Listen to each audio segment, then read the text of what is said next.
Hi student. GIT का online class में आप लोग का स्वागत है। और आज की क्लास में फिर से हम लोग सीखने वाले हैं टेबल के लेआउट मेनू के बारे में, जिसमें हमने पिछले क्लासेस में कुछ ऑप्शन कवर किए थे और उसमें भी हमने मर्ज सेल ग्रुप तक पढ़ा दिया था। और आज जो हम लोग पढ़ने वाले हैं वह पढ़ने वाले हैं सेल साइज के बारे में, कि टेबल लेआउट में सेल साइज क्यों दिया है और ये इसका क्या यूज है। तो चलिए, यहाँ पे इस नाम से इतना तो पता चल रहा है, सेल साइज का मतलब सेल का साइज इससे एडजस्ट किया जाए, कम किया जा सकता है, ज्यादा अधिक किया जा सकता है, मतलब इसी से रिलेटेड इसमें प्रोसेस दिए गए। तो देखिए, यहाँ पे दिया हाइट। अगर आप किसी सेल में क्लिक किए और उस सेल का हाइट आपको थोड़ा बढ़ाना है तो आप लोग हाइट पे आओगे और यहाँ से क्लिक करोगे तो बढ़ता जाएगा। क्लिक करोगे तो यहां से बढ़ता जाएगा, समझे। अगर जिस सेल में सेलेक्ट किए हो अगर उसका विड्थ बढ़ाना है तो यहां से क्लिक करेंगे, यह बढ़ता जाएगा। ये ऑप्शन इसीलिए दिए गए हैं कि कम ज्यादा कैसे करोगे, तो इससे थोड़ा सा ज्यादा कर दिया हूं, कम करना। और ये बड़ा ही रहने देता हूं, क्यों? क्योंकि इसमें कुछ समझाना है। अब आगे बढ़ते हैं और उसी में देखो ऑप्शन दिया ऑटो फिट। अब ऑटो फिट में हमारे तीन ऑप्शन दिए गए, एक है ऑटो फिट कंटेंट्स, एक ऑटो फिट विंडो और फिक्स कॉलम विड्थ। अब यह होता क्या है समझने की कोशिश करना। अगर देखो, यह हमारा थोड़ा सा क्या है, बड़ा है, यह छोटा है, यह फिर से क्या है, बड़ा है, और यह छोटा है। तो अगर ऐसा हमने कभी लिख दिया है, कोई बड़ा कोई छोटा, कोई बड़ा कोई छोटा, और हम सोच रहे हैं कोई ऐसा तरीका हमको पता चल जाता जिसे ऑटो कंटेंट्स हो जाता, मतलब जितना कंटेंट्स होगा उसी हिसाब से हमारा कॉलम बन जाता। तो ऐसे कंडीशन में ऑटो फिट में ऑटो फिट कंटेंट्स का इस्तेमाल करते हैं। जैसे हमने क्लिक किया और क्लिक करने बाद से आ गया और कर दिया ऑटो फिट कंटेंट,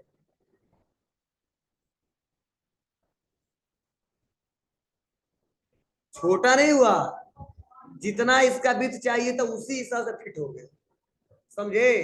अभी हेडिंग बढ़ाते जाएंगे, कॉलम का विड्थ क्या होता जाएगा, बढ़ता जाएगा। अगर इसी को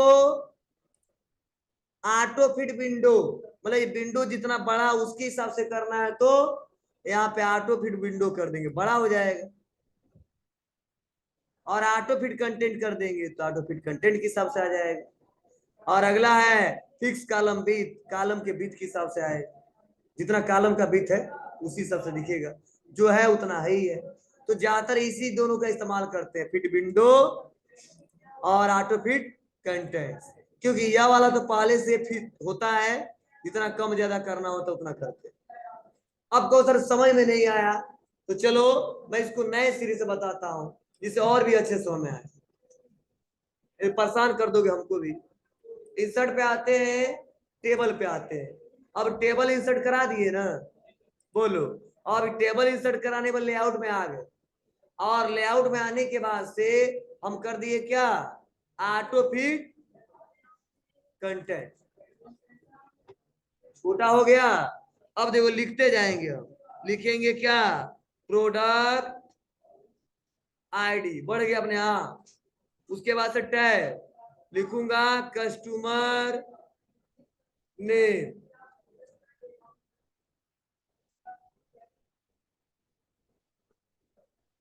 आ गया।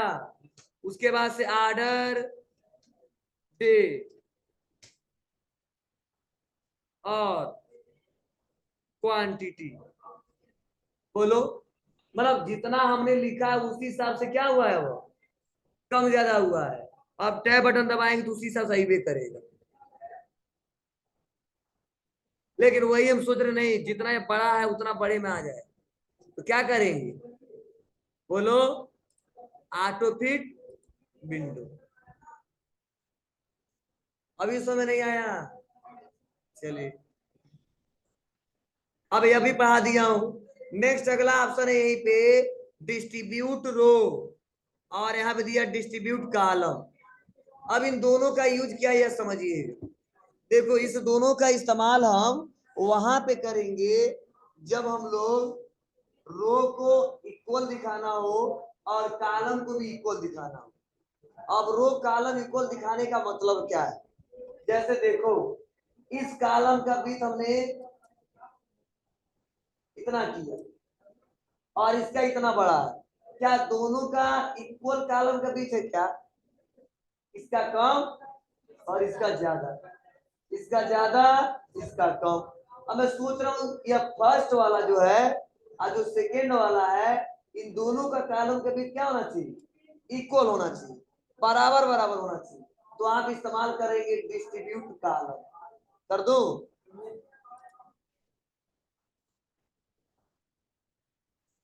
इक्वल इक्वल आ जाएगा। अब अंडू करेंगे तो देखो ऐसे दिखेगा। वैसे इन दोनों का मुझे इक्वल करना है, सेलेक्ट डिस्ट्रीब्यूट कॉलम। अगर सबका इक्वल करना है तो सेलेक्ट डिस्ट्रीब्यूट कॉलम। ऐसा होता है कई बार हमारे पास जगह ज्यादा पर्याप्त रहता है और फिर भी हमारा छोटा कभी बड़ा कभी छोटा कभी बड़ा, हम सोच रहे सबका इक्वल हो जाए, ठीक है, और थोड़ा सा अच्छे से दिखे, तो उसके लिए हम लोग क्या करते हैं? डिस्ट्रीब्यूट कॉलम का इस्तेमाल करते हैं। सेम वैसे ही काम करेगा डिस्ट्रीब्यूट रो भी। कैसे? इसका रो थोड़ा सा मान लो किसी कारण चौड़ा कर दिया और इसका थोड़ा और ज्यादा कर दिया, और यह दोनों हमारा कोई कम है कोई ज्यादा है, और ये थोड़ा सा ज्यादा और है। अब ये फर्स्ट सेकेंड थर्ड इन तीनों का इक्वल करना है, तो बस हम तीनों को क्या करेंगे? सेलेक्ट करेंगे और आ जाएंगे डिस्ट्रीब्यूट रो। नहीं हुआ? हो गया, बराबर बराबर बराबर। अभी देखो कैसा था, ये थोड़ा बड़ा है, ये भी बड़ा है, ये थोड़ा छोटा है। अब तीनों को सेलेक्ट करेंगे, सब बराबर, ठीक है। तो सेम साइज ग्रुप समझ में आया? कोई दिक्कत?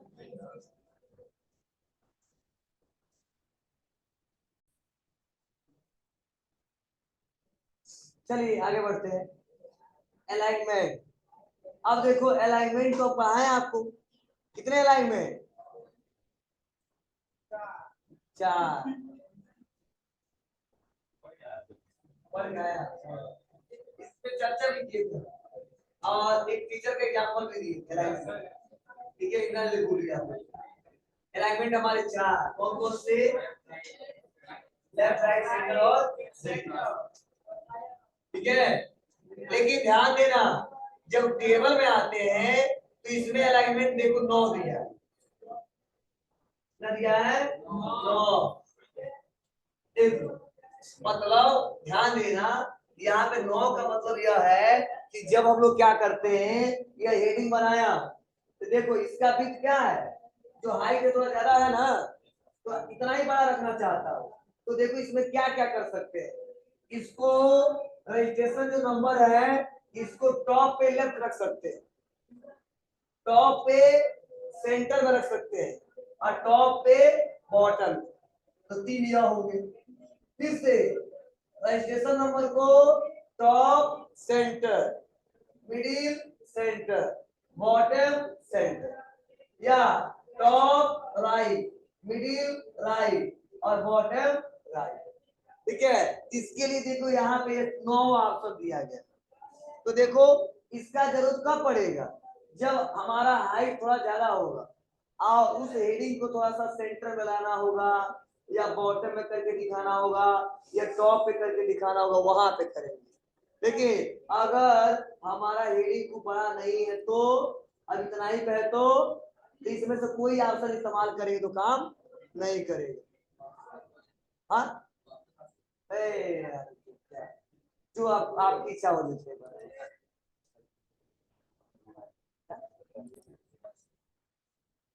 चलिए आते हैं और इसको थोड़ा बड़ा करके देखते हैं। और इसका यूज करें, सेलेक्ट, लेफ्ट में है सेंटर, राइट। इसको क्या हो रहा है कुछ समझ में नहीं आ रहा है, हो रहा है ना, पढ़ा करके दिखा दे लो, अब समझना। Select, left, centre, right, left middle, centre middle, right middle, bottom left, bottom centre, bottom right. सबसे बेटर है सेंटर सेंटर, बस समझे, ये क्यों दिया, क्लियर हुआ। अब नेक्स्ट अगला ऑप्शन दिया है टेक्स्ट डायरेक्शन। अब ये टेक्स्ट डायरेक्शन क्या करता है, तो जाहिर से मतलब नाम से पता चल रहा है, टेक्स्ट डायरेक्शन मतलब टेक्स्ट का डायरेक्शन इसे चेंज किया जा सकता है, जो हमने लिखा है। अब इसी को सेलेक्ट कर लो, करो, यह बहुत अच्छा पढ़ेंगे। रजिस्ट्रेशन नंबर, स्टूडेंट नेम, मतलब जब डायरेक्शन चेंज करना हो तो इसका यूज करेंगे, क्लिक क्लिक क्लिक हो जाएगा। लेकिन इसका इस्तेमाल ज्यादातर लोग ना स्टाइल क्रिएट करने के लिए करते हैं। कैसा, तो मैं सोच रहा हूँ गायत्री इंस्टीट्यूट जो लिखा है ऐसे लिख के आए, कैसे, तो यहाँ पे आते हैं लेफ्ट और थोड़ा सा इसको बड़ा करेंगे और इस पूरे को सेलेक्ट करके मर्ज कर देंगे, एक सेल में कन्वर्ट हो गया। और लिखूंगा गायत्री इंस्टीट्यूट ऑफ टेक्नोलॉजी। अब आ जाऊंगा यहाँ पे, क्लिक, साइज थोड़ा सा बड़ा और लेआउट,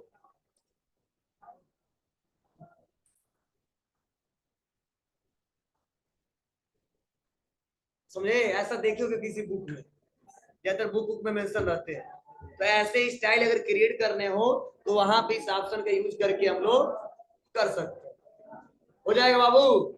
चलिए नेक्स्ट अगला ऑप्शन दिया सेल मार्जिन, तो सेल का मार्जिन जितना सेट करना हम कर लिए हैं, यहाँ पे सेट करने का कोई मतलब नहीं है, बाय डिफॉल्ट जैसा है वैसा रहने दीजिए।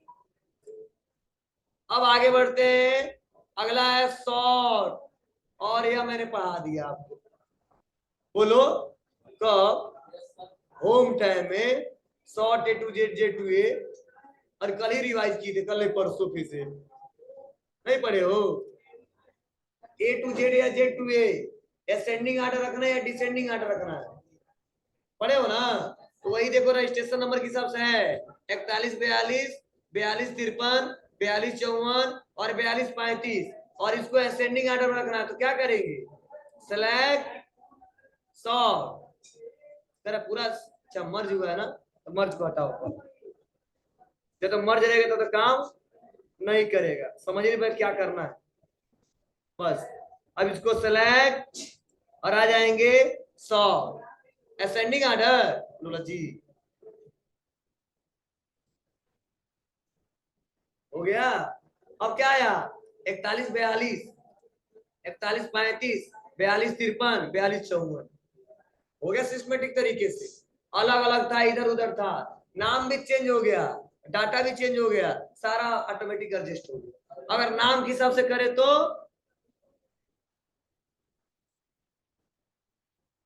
टेक्स्ट, रोहित, अजय, रोहन, संदीप, असेंडिंग, पहले अजय, तब रोहन, तब संदीप, मतलब A R S, ascending order, ये तो होगा।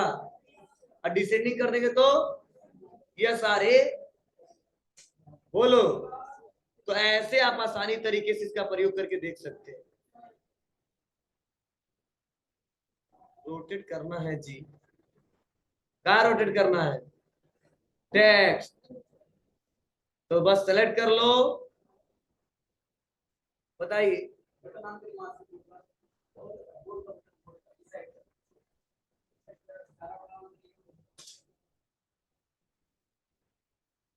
बंद किए थे क्या तुम लोग,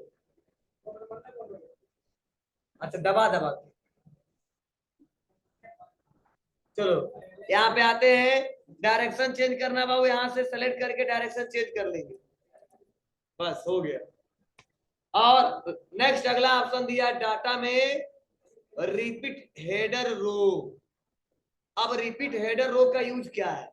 जैसे मान लो हम डाटा थोड़ा ज्यादा ही बना रहे हैं, तो टैब टैब बटन दबा के इतना ज्यादा डाटा बना दिया कि मैं इसके लिए कहां पे चला गया, दूसरे पेज में भी आ गया। तो कुछ आपको दिख रहा है? क्या दिख रहा है? टेबल बढ़ रहा है। और कुछ देखो, ये फर्स्ट वाला जो हेडिंग है और दूसरे टेबल पे आते हैं, क्या इस पे वो आ रहा है कि नहीं आ रहा है? नहीं आ रहा है। तो आप बताओ, अब पहले पेज का डाटा और दूसरे पेज पे फिर हम लोग लिख रहे हैं वो ऐसा ही हेडिंग है, तो फिर से यह डाटा देखने के लिए हेडिंग कौन सा है, फिर से ऊपर जाना पड़ेगा ना, फिर से नीचे आना पड़ेगा, फिर से ऊपर जाना पड़ेगा। तो मैं सोच रहा हूँ कि ये टेबल जितना आगे बढ़े, हर एक पेज पे हेडिंग बार बार रिपीट हो, बार बार हेडर हमको बढ़ाना न पड़े, तो उसके लिए इसका प्रयोग करेंगे। कैसे? तो थोड़ा अंडू करते हैं।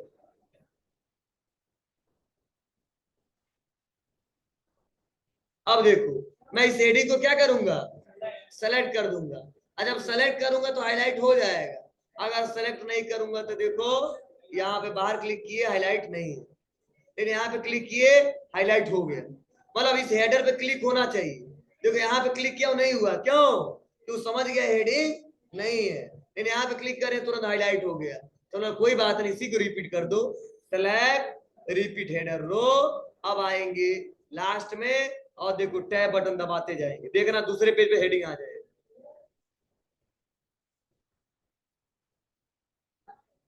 देख लो,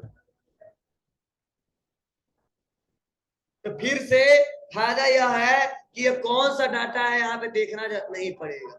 हम यहाँ का डाटा यहाँ पे और यहाँ का डाटा यहाँ का पे देख लेते। क्लियर है?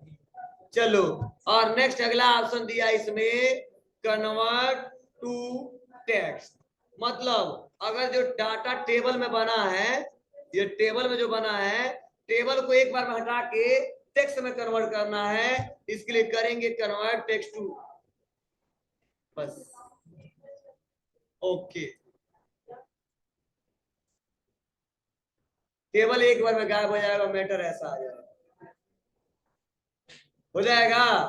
लेकिन सवाल यह कि अगर फिर से टेक्स्ट टेबल में करना हो तो इसके लिए भी ऑप्शन दिया है, सेलेक्ट इंसर्ट टेबल, और यही भी दिया है कन्वर्ट टेक्स्ट टू टेबल, यहाँ पे दिया है ऑप्शन, वहां पे खोजेंगे नहीं मिलेगा। आ जाएंगे कन्वर्ट टेक्स्ट टू टेबल।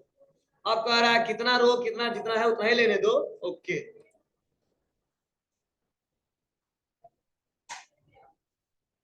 आ गया? तो ऐसे कंडीशन में इस्तेमाल करेंगे लेआउट में, क्या? कन्वर्ट टू टेक्स्ट या टेक्स्ट टू टेबल। अब चलो लास्ट है, वह है फार्मूला। और फार्मूले का क्या यूज है, इसको समझते हैं, सीखते हैं और जानते हैं। जैसे मान लो, अब हम जहां पे काम कर रहे हैं वहां पे हमसे कहा जा रहा है टोटल फीस जोड़ के बता दो, और टोटल कितना जमा हुआ वो बता दो, और टोटल ड्यू है कितना वो बता दो। समझे? तो वह कैसे बताएंगे? तो ऐसा टेबल में भी संभव है, कैलकुलेशन किया जा सकता है। अब कहो सर किससे? इस फार्मूला ऑप्शन से। अब कहो सर यह कैसे? तो बस हम यहाँ पे आएंगे इसी के नीचे, और इसके नीचे आने के बाद से क्लिक कर देंगे फार्मूला पे। तो देखो यहाँ पे फार्मूला लग गया, इक्वल सम ब्रैकेट ओपन एबव ब्रैकेट बंद। अब कहो सर यह क्या होता है? तो इक्वल सम, सम मतलब होता है योग करना, जोड़ना, ठीक है। और एबव मतलब इसके जो कर्सर है इसके ऊपर वाला वैल्यू जोड़िएगा, और इसीलिए ओके कर देंगे। देखो जोड़ के बता देगा 42,500 टोटल फीस था। अब यहाँ पे हमको देखना है कितना हमारे पास मिल चुका है, रिसीव हो चुका है, हम जमा करा लिए हैं, पेमेंट कर दिए हैं, पेमेंट करा लिए हैं। तो फिर से आएंगे, क्लिक करेंगे, फार्मूला पे आएंगे और ओके कर देंगे। बता रहा 35,000 टोटल जमा हो गया। कितना बाकी है, फिर से यहाँ पे नीचे आएंगे, फार्मूले पे क्लिक करेंगे और इक्वल सम है और कर देंगे ओके। अब जुड़ के बता देगा कितना, 75। समझ रहा है यह कैसे काम कर रहा है। अब सवाल यह कि सर यह तो एबव था, एबव कर दिए, अगर ऊपर से नीचे की तरफ जोड़ना था तो एबव, अगर नीचे से ऊपर की तरफ जोड़ना है तो बिलो, अगर राइट से लेफ्ट की तरफ जोड़ना है तो बोलो क्या लगाएंगे, राइट लगाएंगे, और लेफ्ट से राइट की तरफ लेफ्ट लगाएंगे, या कैसे। चलो आते हैं, आप लिखते हैं 5, यहाँ पे 2, 5, 6, और जोड़ना है कि लेफ्ट वाला डाटा राइट साइड में कितना आएगा, बस आ जाएंगे फार्मूला। ओके बता दिया 18। बहुत समझदार है, समझ गया। उसके बाद से अगर मान लो इसको जोड़ना है तो आ जाएंगे फार्मूला। अब कराइए ऊपर वाला, नहीं बोला ना क्या, अब क्यों ऊपर वाला समझ लिया, क्योंकि इसके कॉलम में मैटर हमने लिखा है, यह है, इसलिए समझ नहीं पा रहा है। तो हम क्या करें, यहाँ पे एबव है, क्या करेंगे, RIGHT, राइट, ओके, 31 आ गया। कोई दिक्कत आ नहीं आया। चलो नया टेबल समझ लो। एक टेबल बना है, यहाँ पे लिखा 5, यहाँ पे लिखा 5, यहाँ पे लिखा 7, जो भी वैल्यू लिख दिया, और राइट वाला जो डाटा यहाँ लिखा हूं ना, यह यहाँ पे जोड़ना है, बाद में नहीं जोड़ना है, पहले जोड़ देना है। तो यहाँ पे आऊंगा फार्मूले पे और क्या लगाऊंगा, सम ब्रैकेट ओपन, क्या लिखूंगा, RIGHT ब्रैकेट बंद, ओके, आगे 26। लेकिन अगर हम वही लेफ्ट साइड में करते तो वो समझ जाता क्या करना है, ओके 17 हो जाएगा। इस फार्मूले का इस्तेमाल हम लोग इसीलिए करते हैं। तो बोलो टेबल हमारा ऑप्शन सारा कंप्लीट, बोलो इसमें से कोई ऐसा ऑप्शन है जो आपको लग रहा है कि सर हमें नहीं आया है, हमको दिक्कत हो रही है, समझा दीजिए, तो बताइए।